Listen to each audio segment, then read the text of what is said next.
भी थी और आशरा भी, उसने बहुत मदद की मेरी। अच्छे पक्षी हमेशा दूसरों की मुसीबत में मदद करते हैं। मिट्ठू जी, हमारे खेत में बाजरे की फसल तैयार है और मकई भी कुछ दिनों तक तैयार हो जाएगी। अब हमें ज्यादा काम करना होगा। तुम चिंता ना करो हरियाली, हम कुछ ही दिनों में सारी फसल समेट लेंगे। दिन गुजरते गए और फिर मौसम बदल जाता है। जिस जंगल में चिड़िया और दूसरे पक्षी रहते थे, उस जंगल में दाना और फल खत्म हो जाते हैं। अब तो पक्षी दाने को लेकर आपस में लड़ने लगे थे। ओए गंदी आंखों वाले, ये दाना छोड़ दो, ये दाना पहले मैंने देखा था। चल झूठी, ये दाना मेरा है, मैंने पहले देखा था इसे। मैं ये दाना कल देख कर गई थी।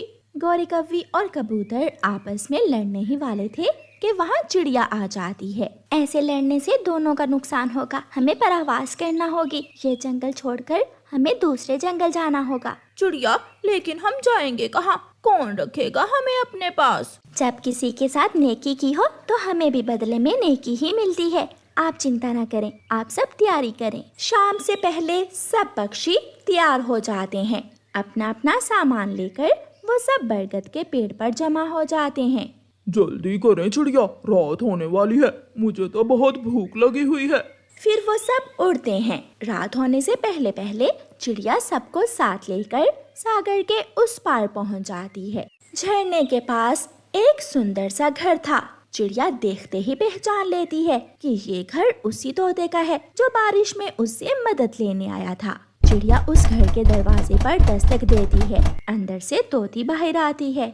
मैं पहाड़ों वाले जंगल से आई हूँ, ये सब मेरे दोस्त हैं। आपका नाम रानो चिड़िया है? मुझे मिट्ठू ने सब बताया था। आप अंदर आ जाइए। हरियाली सबको घर के अंदर ले जाती है। रानो चिड़िया, आप सब ये बाजरे के दाने खाइए, तब तक आपके भाई मिट्ठू भी खेत से आ जाएंगे। कौवा कौवी और कबूतर इतना दाना देखकर बहुत खुश हो जाते हैं और चोंच भर भर कर दाना खाने लगते हैं। थोड़ी देर बाद मिट्ठू तोता भी घर आ जाता है। मिट्ठू को देखकर गौरी कौवी और कबूतर अपना मुंह दूसरी तरफ कर लेते हैं। रानो, आप यहाँ? हाँ मिट्ठू भाई, हमारे जंगल में सूखा आ गया था, इसलिए मैं अपने दोस्तों को लेकर यहाँ आ गई। कौवी और कबूतर, मुंह मेरी तरफ कर लो। आप रानो चिड़िया के साथ आए हो, डरने की कोई जरूरत नहीं है। और गौरी कौवी, तुमने मुझे भिखारी कहा था, जान लो ये घर और ये सारे खेत मेरे हैं। फिर वो पक्षी मिट्ठू से बहुत शर्मिंदा होते हैं और सॉरी करते हैं। बेआसरा बूढ़ी चील अपने घोंसले में बैठी हुई थी। साथ उसका छोटा सा बच्चा भी था। कोई भी पक्षी डर के मारे उस बूढ़ी चील के पास ना जाता था, क्योंकि जवानी में उसने कितने ही पक्षियों का मांस खाया था। तोते, मैंने देखा आज भी वो बूढ़ी चील अपने घोंसले में अकेली बैठी हुई थी। कोई मदद करने वाला नहीं है उसका छोटा सा बच्चा भी मर जाएगा अगर उस बूढ़ी चील को कुछ हुआ तो। चिड़िया, मैं तो वहाँ जाने वाला नहीं हूँ। मुझे आज भी याद है जब उसी चील ने मेरे पिताजी को नोच नोच कर खा लिया था। मैं जानती हूँ वो बहुत बुरी है, मगर हमें ये भी तो सोचना चाहिए कि वो मुश्किल में है।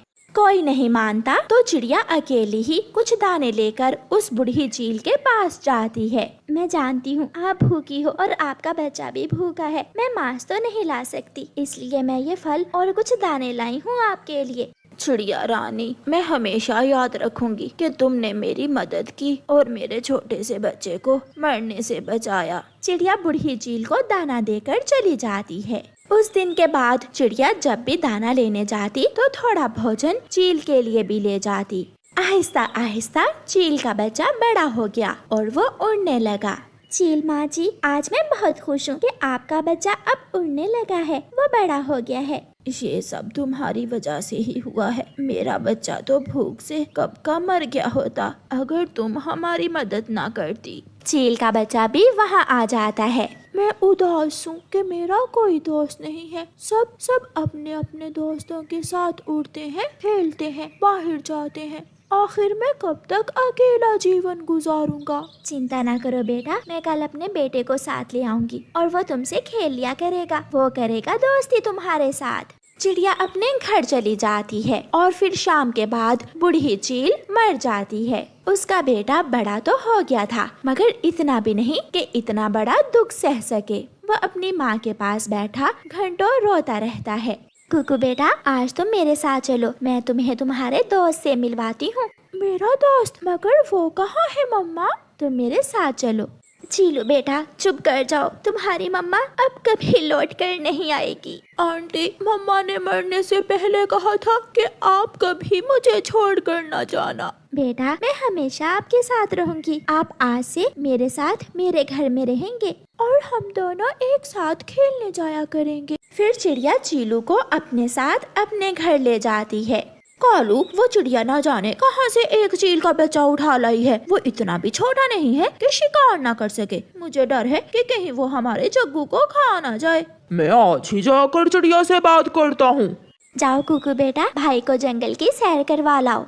दोनों बच्चे जंगल में खेलने चले जाते हैं। कौवा चिड़िया के पास आता है। चिड़िया अपने घर के बाहर बैठी हुई थी। चिड़िया, एक दिन का समय दे रहा हूँ मैं तुम्हें। तुम आज ही उस चील के बच्चे को अपने घर से निकाल दो। अगर उसने किसी पक्षी को खा लिया तो तुम्हें उसकी सजा मिलेगी। वो बच्चा छोटा सा था। जब से मैं उसे माँ की तरह पाल रही हूँ, वो मुझे अपनी माँ की तरह देखता है और वो मांस नहीं खाता। आदत कभी नहीं छोड़ती। जो कहा है वो करो, वरना तुम मुझे अच्छी तरह जानती हो।